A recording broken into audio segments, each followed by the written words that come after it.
तर पहिल्या पार्टमध्ये आपण डायरेक्ट गेलो होतो इस्कॉन टेम्पलला आणि मग काय तिथूनच आपल्याला हे मंदिर दिसलं होतं. मंदिर म्हणजे श्री वैष्णवी देवी धाम.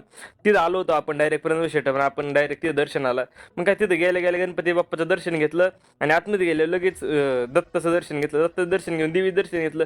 म्हणजे इथं अशी गंमत आहे की तुम्हाला भारतातल्या सगळ्या देवांची इथं एकदा दर्शन होऊन जातील. ते जाता जाता आपल्याला जायला गुफा बी होती बुवा. म्हणलं मग काय शिरावा गुफेत. गुफा बी असली होती ना, म्हणजे इथून तिथून वाकूनच जावं लागायचं. कधी डोक्याला लागेल हे कळतच नव्हतं बुवा.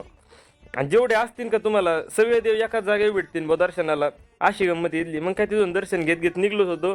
आणि सगळं म्हणजे कसं सगळं बंदिस्त आहे तिथं. आणि आपलं एक नशीब म्हणजे आपण बी गेलो होतो डायरेक्ट आरतीच्या टायमाला. मग काय आरतीचा बी लाभ भेटून गेला.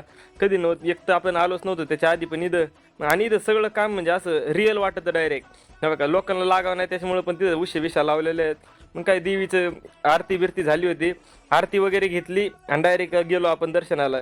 मग काय आपल्यापासून तुम्ही पण घ्या दर्शन करून बा, जाऊ द्या काही विषय नाही. मग काय देवीचं दर्शन वगैरे केलं आणि निघलो होतो मग डायरेक्ट आपण बाहेर आलो. तो प्रसाद बिसाद घेतला आणि इथं बाहेर बाहेर जाताना श्री भैरवनाथाचं पण मंदिर आहे, तिथं बी दर्शन घेतलं आपण. म्हणजे वाटत पण नाही बाबा की म्हणजे माणसांनी बनवलेलं आहे. म्हणजे शनिदेवन सगळे, हनुमानजी सगळे सगळे सगळे देव आहे तिथं सगळे. आणि एकदम मस्त आहे बनावट. तुम्ही जर जाणार असेल तर नक्की भेट द्यायला. म्हणजे एकदम चांगलं आहे. पुण्याच्या रावेत शेजारी हे आकुर्डी पाशीचे, आकुर्डी स्टेशन पासून रेल्वे स्टेशन पासून 10 मिनिटाच्या अंतरावर आहे. काय नाही, भेटू उद्याच्या ब्लॉगमध्ये. तब तक के लिए धन्यवाद.